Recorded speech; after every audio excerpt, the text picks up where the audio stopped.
Let me get this out of the way first. I wasn't a very big fan of the first Bad Company. The destructible environments were nice and all, but I still felt like the campaign was dull and the humor was forced. Enter Bad Company 2, the latest in a long line of shooters from DICE. Of course, multiplayer has always been the star of the Battlefield branded games, but let's talk first about the campaign. After an interesting introduction, you're immediately reunited with the characters from the first game. Thankfully, they're a lot less annoying this time around. I can't believe you're leading us through another minefield, Haggett. The plot is your typical action film fare here. You need to jump around the world to find a super weapon with awesome power, etc., etc. It may not be the most original concept, but it does set the stage well for some crazy amounts of action.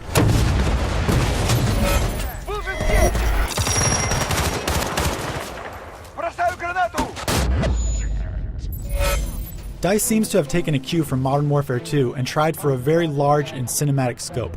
Unfortunately, they don't quite nail it. The result is a tone that's a little unfocused. It's typical here to go from normal shooting to a tank mission to a UAV mission to a defend mission to an on-rails segment, all in rapid succession. All these segments are still fun, it just hurts the cinematic feel that it seems they're trying to go for. When everything is a high action sequence, there's very little tension building. And those brief moments of downtime are needed to add weight to the thrilling sections. On the plus side, this is a very good looking game. The draw distance is excellent and you're often treated to beautiful vistas. There are a good variety of locations and the Frostbite engine's environmental destruction is still very impressive. I did encounter a few weird issues like slow loads when new weapons are picked up in the 360 version, and the multiplayer interface isn't quite as polished as it could have been. It's pretty jarring to have a multiplayer match abruptly end right when the game is won. These aren't huge things, but they do affect the overall feel of the presentation.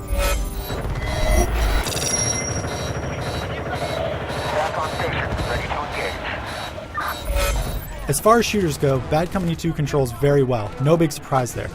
As I mentioned before, there's a lot of different types of missions available. Your character is apparently some kind of super Rambo soldier that can operate any vehicle and utilize any weapon. Particularly fun are the vehicle missions. Hopping in a helicopter with a lot of firepower never gets old. It's all good fun as long as you don't get worn out from the breakneck pace of everything.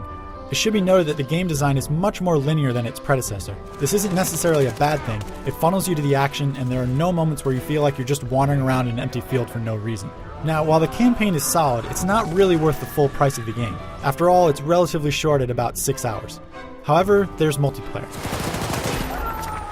As in typical Battlefield fashion, this is what will have you coming back to the game again and again, and it's a legitimate contender to Modern Warfare 2's throne. The multiplayer game will be familiar to a lot of people out there. You pick from a number of classes that have their own custom kits and then work towards unlocking better equipment and perks. Perks are new in this game and work pretty much like they do in Call of Duty, adding special abilities and equipment to your character as you unlock them. Of course, since this is Battlefield, certain perks are also tailored for vehicles too, which is a nice touch. The modes include squad-based deathmatch, rush mode where you attack and defend, and conquest, which involves capturing points and pushing across a map. The game supports up to 24 players and there's a nice variety in maps, which means you can have anything from a small squad-based deathmatch game all the way up to a giant epic battle, depending on what you're in the mood for. The thing that makes this game stand out is its reliance on team strategy. Squads are essential to the experience and you'll have to work together quite a bit. Since you can use your squad as a spawn point, you can instantly join the fight, eliminating the annoying downtime of running across a map to get into the action. The maps are very fun, and the fact that they're destructible offers a whole new dimension to the game. Cover can be completely destroyed and the map changes dramatically as you progress through a match. This is a fun change from the norm and it puts this game in a league of its own.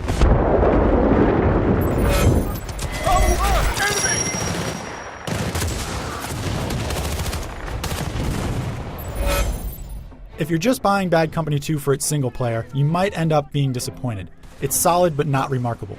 However, if you're also interested in team-based multiplayer, you'll probably have a blast here. Some presentation issues aside, Bad Company 2 is a much better game than its predecessor and a worthy online shooter. For the full written review, including more detailed info on the multiplayer modes, head over to IGN.com.